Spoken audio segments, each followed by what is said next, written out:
Halo semua, kembali lagi di TaxGo bersama saya, Engga Nursanti. Kemarin kita sudah berbincang bagaimana caranya melaporkan harta kalian di SPT tahunan. Kalau ada kalian yang belum sempat melihat videonya, tenang, tinggal klik video ini. Nah, sekarang bagaimana caranya kalian melaporkan harta yang belum dilaporkan di SPT? Ayo kita pelajari bersama-sama. Jangan sampai kalian ada harta yang belum dilaporkan di SPT. Kenapa?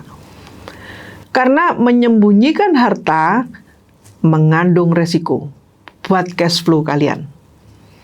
Ada pendapat yang mengatakan demikian, apabila harta yang dilaporkan dalam SPT tahunan dijadikan pembanding dengan pembayaran pajak, maka sebaiknya mereka melaporkan sebagian harta saja dan membayar pajak tidak sebanyak seharusnya. Yang penting terlihat wajar dan tidak menimbulkan kecurigaan. Tentu saja tidak semudah itu. Melalui peraturan Menteri Keuangan, Direktorat Jenderal Pajak bersepakat dengan instansi, lembaga, asosiasi, dan pihak lain, ILAP, untuk melakukan pertukaran data perpajakan. Data yang dikirimkan oleh 69 ILAP tersebut hampir bisa menangani dan melacak harta yang dimiliki oleh wajib pajak. Oleh karena itu, cepat atau lambat, data harta atau data perpajakan yang bisa menjadi pemicu potensi pajak akan segera diketahui oleh Direktorat Jenderal Pajak. Ketika data sudah terhimpun dan terdapat ketidakwajaran antara harta yang dimiliki dan pajak yang disetorkan, wajib pajak harus menyiapkan jawaban terbaiknya saat menerima surat cinta dari kantor pajak atau SP2DK.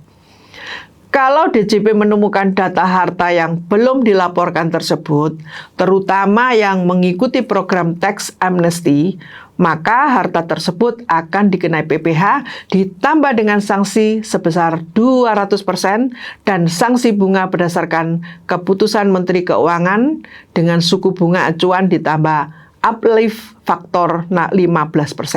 Biasanya Menteri Keuangan akan menerbitkan besaran tarif bunga sanksi administrasi ini setiap bulan. Untuk menghindari pengenaan sanksi yang tinggi tersebut, wajib pajak orang pribadi maupun badan masih memiliki kesempatan untuk mengungkapkan asetnya yang belum dilaporkan secara sukarela. Melalui apa? Melalui program pengungkapan aset sukarela dengan tarif final atau disebut juga dengan pas final. Nah, pas final ini merupakan program yang dicanangkan setelah amnesti pajak dan tidak terbatas waktunya sepanjang Direktorat Jenderal Pajak belum menerbitkan surat perintah pemeriksaan. Nah, melalui pas final ini, wajib pajak dapat mengungkapkan harta yang diperolehnya sebelum 1 Januari 2016 yang belum dilaporkan di SPT tahun 2015 atau belum dinyatakan dalam surat pernyataan harta pada saat program amnesti pajak. Setelah berakhirnya program amnesti pajak, pemerintah memberi kesempatan lagi sebenarnya untuk mengungkapkan harta yang belum dilaporkan di SPT, yaitu melalui program pengungkapan sukarela atau PPS. Untuk wajib pajak yang tidak mengikuti PPS, masih memiliki kesempatan untuk mengungkapkan hartanya secara sukarela melalui pas final setelah berakhirnya program PPS ini. Pas final dapat kembali dimanfaatkan oleh wajib pajak sejak 1 Juli 2022 atau setelah berakhirnya periode PPS.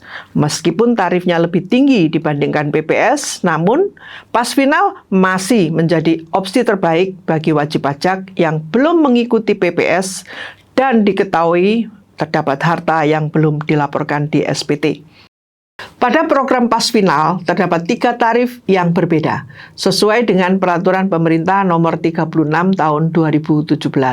Untuk wajib pajak orang pribadi tarifnya 30%, untuk wajib pajak badan tarifnya 25%, dan untuk wajib pajak dengan sumber penghasilan dari usaha atau pekerjaan bebas, dengan peredaran bruto tidak lebih dari 4,8 miliar dan atau karyawan dengan penghasilan tidak lebih dari 632 juta setahun dikenakan tarif 12,5%.